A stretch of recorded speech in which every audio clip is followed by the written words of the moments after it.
Hello everyone, welcome back and thank you so much for stopping by. So my people, for a very long time now, we all have been looking forward to hear exactly what happened at Okuama's community, especially the death of Nigeria's 17 soldiers. So my people, we have been hearing a lot of different stories from social media, but here is Chief of Defense Staff, General Christopher Musa. He's here to tell us exactly what happened and what is still happening.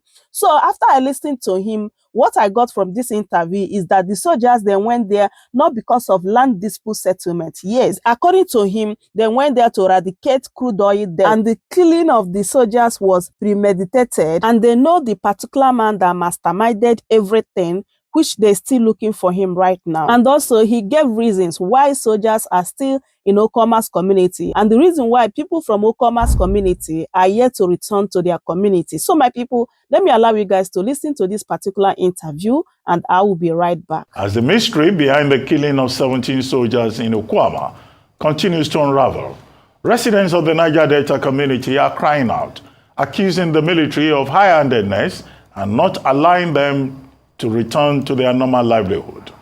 Also, an Urobo community union in Delta State, known as the Urobo Progress Union, UPU, is urging the government and the military to conduct thorough investigations and ensure that only the perpetrators of the crime are punished. Arise correspondent Jemima Boloko has more. Amid the national shock over the devastating loss of 17 military personnel, including high-ranking officers in Okuama, an Urobo community in Ughelli South local government area of Delta State, the perpetrators remain at large despite the military releasing images of 8 civilians suspected to be involved in the killings. One traditional ruler among the accused, Clement Ogenerukewe, has voluntarily surrendered to the police in Asaba, the Delta State capital, denying any involvement in the heinous act. I'm on my way to the police to declare my innocence to the police. I know nothing about this heinous crime. I'm the traditional ruler. Yes, I'm the traditional ruler of a Urobo kingdom. However, I know nothing about it, and I'm going to the police to turn myself in. In a telephone conversation with Arise News, Edafe Bright, the police public relations officer in Asaba, the Delta State capital, confirmed that the alleged suspect was transferred to the military for questioning. Now, the Urobo Progress Union, UPU, is urging the Nigerian government to conduct thorough investigations to prevent innocent citizens in Okuama and neighboring communities from facing undue harm. President of the union, who is also a lawyer, Ese Guam Owe, emphasizes on the need for the release of the detained monarch while conversing a meticulous investigation to safeguard innocent lives. If a person is to be declared wanted, it should be seen that first and foremost there was an invitation. If that invitation is turned down, there should be a repeat invitation. But from nowhere, you say a professor, a lecturer in the university, Delta State University, and the President General of a kingdom is declared wanted. Now, having said that, we, the Urobo people, we condemn that declaration in an unmistaken terms. Then, the worst of it all is the conduct of the Commissioner of Police. This majesty gave himself to the police.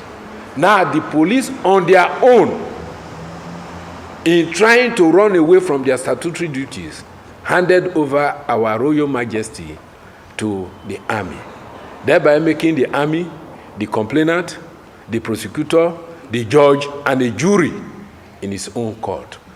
As Nigerians mourn the loss of the soldiers, the UPU highlights the pervasive atmosphere of fear among the residents of Okuama and nearby villages. Our people died. Human beings died in the process. In the process, a whole community, as we are told, was raised down. Raising down a community made up of children, young women, and then elderly people. The story is that some soldiers were killed. I want to say here, for those who care to know, if they don't know what happened and what led to that event, they should dig deeper. In digging deeper, they will find out what actually happened. While the people of Okuama and neighboring area strive to resume their daily routines, the UPU is urging the government to urgently intervene and restore peace to the region. Jemima Boloko, Arise News, Warri, Delta. Joining us now on this show as we dig deeper into the unraveling of the Okuama killings of 17 Nigerian soldiers amid accusations from members of the community is the Chief of Defense Staff, General Christopher Musa. Good morning, General, and thank you very much for joining us on the morning show. Thank you, Dr. Abbott. It's a pleasure being here.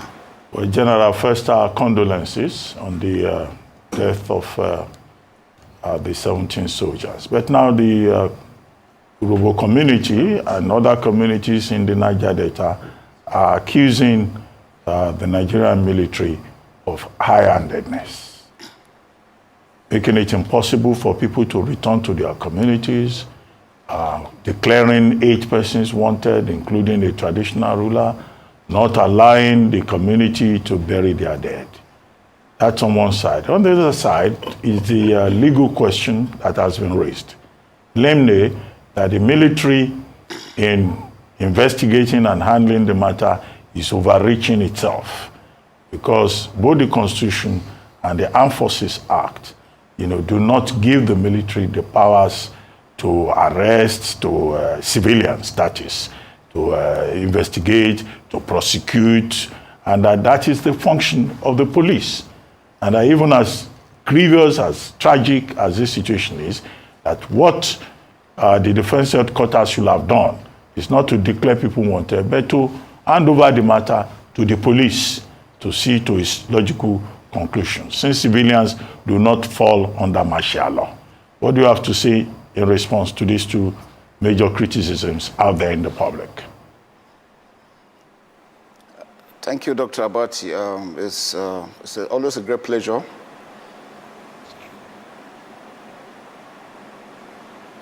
Please go ahead, sir. Okay, thank you very much. I didn't get your last comments. But just first and foremost, let me just appreciate Nigerians and Nigeria for standing by the military. People have commiserated with us for the death of our colleagues. And I'm really, really very happy with the responses. I received letters of condolences from all over the world, not only in Nigeria. People tend to understand that the military is established as the authority of the government to protect Nigeria and to protect Nigerians. And that is why we view it we take it very seriously when criminals take laws into their hand against members of the armed forces or any security agency or any citizen of the country. The issue of the Okuama issue, the attack was premeditated just because there are a group of criminals, cultists, militants, that because they make a lot of money from crude oil theft, believe they are above board. And they did this deliberately just because the commanding officer and his team were ensuring that any acts of pipeline vandalization, crude oil theft, illegal refineries were completely eradicated from that region. So that's part of the issues that came up. And you can see the Lieutenant Colonel himself is a very, very gallant, was a gallant officer. He was a commanding officer. Had the privilege of being his theater commander in the Northeast.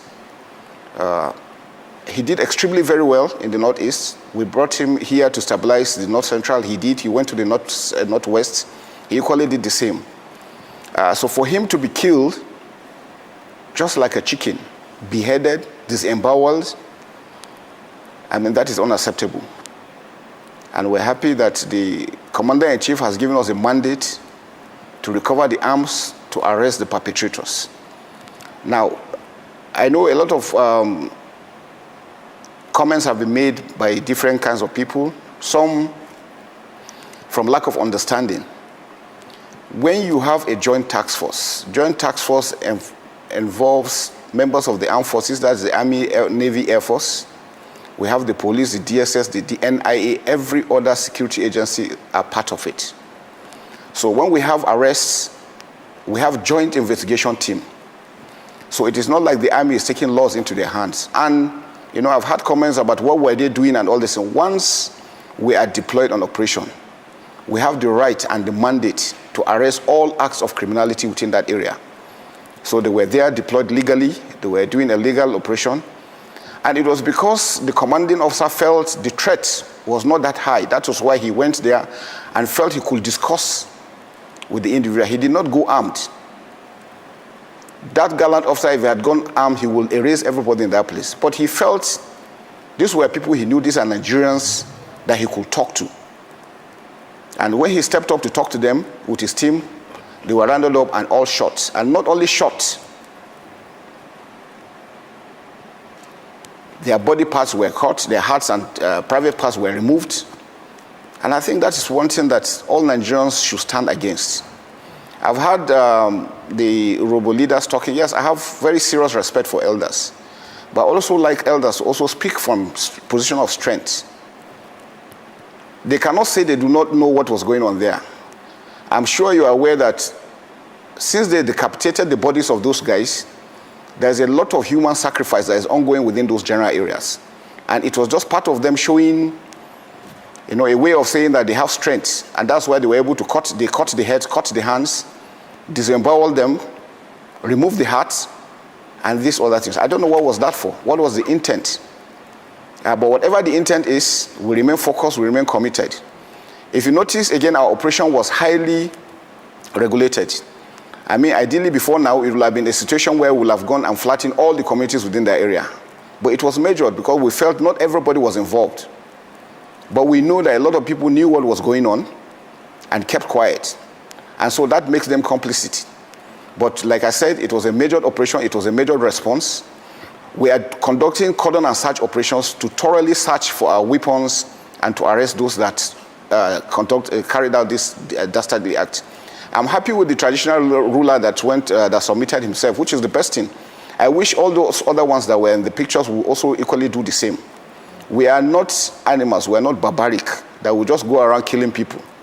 If they had not touched our armed forces, nobody would have been there. We have lived peacefully with them, we have encouraged them. We conduct civil-military relationship. If you go to most of the communities, we provide amenities for them, just to show them that we are not an occupational army, we are the Nigerian armed forces, and we are here for Nigeria to ensure that Nigeria is peaceful. So I just want to make that little clarification, that they were legally deployed, and with their mandate, they are authorized to make arrests, they are authorized to interrogate, because we have a joint interrogation center that work together as a team under the joint task force. Thank you. All right. Thank you very much, General CG Musa, and it's good to see you here come to clarify some salient issues that have made headlines and have been a topic of conversation, particularly with what's happened in Okuama. But you touch on the traditional ruler praising his move to surrender himself for investigations, aside to others whom you've declared wanted. A number of people are wondering, what is the status of the traditional ruler currently? Part of the criticism was that whilst he had surrendered himself to the police then handed over to the military, which there seemed to be a legal issue, and that's what Dr. Bate had alluded to in terms of the handling of the matter. The opposite ought to have been the case. So can you throw more light on that? And then what is the status of that? Because you've asked for the others to come forward, but perhaps the reason why they are unwilling to come forward is the fear of what would happen to them if they would get fairness of investigation and treatment if they do get into the hands of the military. Can you please clarify that for us this morning? I think that's really nothing to fear about, because I mean he brought himself up. The commissioner of police handing him over to the joint task force. The joint task force has the police component, and because they are the ones having the mandate to operate, that's why he handed them over. So he's equally, we have the police components that are there. So it's a joint investigation that is being conducted. We have set up a board of inquiries also from outside to also follow up, and we're sure other questions will be asked. But what we want Nigerians to understand, that we are all Nigerians, we love Nigeria, we put our lives in line for Nigeria, and so we'll not do anything against any innocent Nigeria. We are only after the bad guys. Anyone who makes himself one will definitely come after him. And you understand that we have a mandate from the president. If the president gives me a mandate to conduct an operation, I will not ask him why. I will conduct that operation, and then explanations will come in later. That is why I'm in the military. So like I said, the chief is secure, is safe. Nothing is going to happen to him. It's just a few questionings, and then we'll be able to clarify. But you know, I don't want to comment so much, but I can tell you, nobody will tell you he doesn't know what was happening. Nobody. Okay. Maybe he did not take part directly, but he will not know. He will not tell us he does not have the knowledge or the understanding of what was going on. Okay. But like we said, the investigations will unravel most of these things, and then actions will be taken. Okay, CG Musa, I'd like to commiserate with the Army once again. It was very, very tough for all of us to see those very gory scenes, and that should never, ever, ever again happen in this country. Our commiserations. First, I would like to ask you this. Thank you very much. How are the families of these gallant troops faring? You know, personal experiences, how are they taking all of this? I heard there were some of them, among them that were pregnant and things like that. How are they faring? That's my important one. Yeah, secondly, I also would tie this around. I heard there was an explosion around the cantonment yesterday. It says it was a refuse dump or something. I want you to throw more lights on this. But thirdly, most importantly, was it about the community or these nefarious people that were perpetrating crime? Then why did the community have to suffer for it? Why was the community on lockdown? Why didn't the governor get access into the community? Why were they on lockdown? Okay. And what's the aftermath of your actions there? Because we've been seeing all sorts of pictures. I want you just to make clarification. What's the aftermath of your action? Are people going back to Okuama now as we speak? And were lives lost in those communities by your actions? Because, you know, you use the word flattened. Oh, if it was before, we'll have flattened. And that cringed me that, Oga Musa, we're in democracy. We are no longer, you know, a military regime. So should words like that even be used in the first place? Thank you. Yeah, I understand. Yeah. Yeah, well, I'm sure you're watching what's ongoing in, you're watching what's going in Ukraine, Russia. You're watching what's going in with Hamas and Israel. We're not doing that. We try to do things differently this time around. The aftermath definitely will be that gradually when we finish the cordon and search operations, and cordon and search operation means we are searching every nook and crannies within the community. Because we know that a lot of weapons, because they have a lot of illegal funds, money from crude oil theft, they have bought a lot of weapons. During the disarmament exercise that was conducted, a lot of them didn't hand over all they had. And because it was in the riverine area close to other countries, they have ways that they also bring in weapons. Because it was because they had weapons, they were able to perpetrate this again. So it is for us to thoroughly clean the community and ensure that no weapons, no explosives, nothing is left there, and that none of them is hiding. And I can tell you that at the end of it, the communities as always will always go back and rebuild. We're working together with all the communities. Nobody is doing anything to impinge on their rights. All we want is that we're conducting a search. Since it's an ongoing operation, we wouldn't want them to come in and then they will be mistaken for being antagonists, and so that they'll be shot or something. You mentioned the issue of flattened. Well, I use that because I told you during conventional warfare, when countries were fighting countries, it would have been, the way out. I know you read a lot. I'm sure you have watched World War I, World War II, you have watched Desert Storm, you have seen what actions were taken, how communities were decimated completely. But this is Nigeria, and this is the armed forces of Nigeria. So we're duty-bound to protect Nigerians. So nothing will happen to them. As soon as we finish the cordon and search, and we're sure there is nothing like that there, they will have access to their own communities to go back. But again, let us take it up truly. Like I mentioned earlier, those communities know these criminals.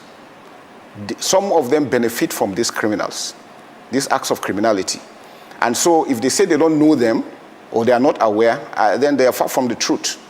But like I said, investigations will unravel most of these aspects, and we remain very, very professional. That I can assure you.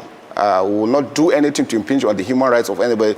The cordon assad operation is just temporal. It will soon be over, and once it is over, we're going to clarify, and everybody will be able to continue his work. I'm sure if we don't do it thoroughly and there's an accident or an incident and somebody is shot, it's going to be the same issue that the armed forces again is killing somebody. So we didn't want anybody to be there. We wanted to make sure that good people are secured.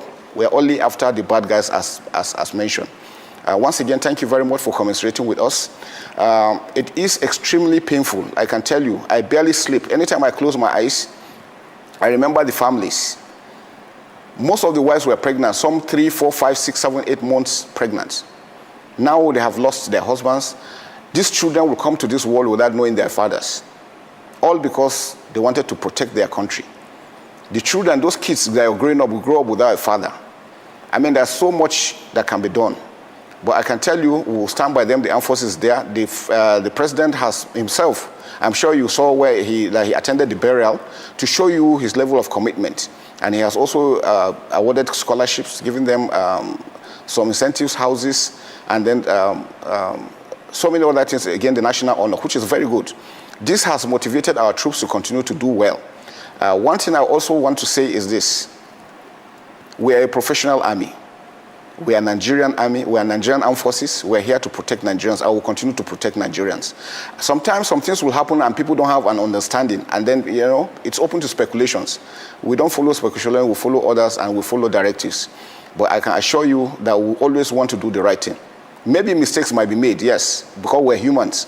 But as much as possible, we try to curtail that. I'm sure you also know that we have standing court martials for all our operations. The armed forces we don't condone acts of indiscipline.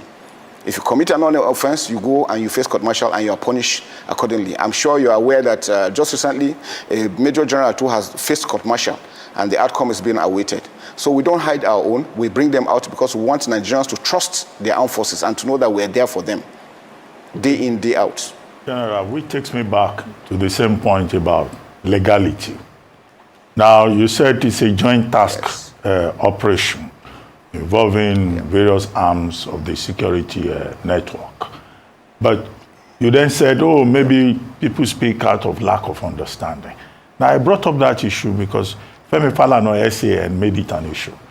And Femi Falana SAN cannot be said to lack understanding. So at what point is the Nigerian military going to hand over persons who may be arrested to the police? Because it is essentially the function of the police to prosecute. That's one. The second part that I would like to ask you, there is a name that has been mentioned. One, General Amagben, well, not a colleague of yours.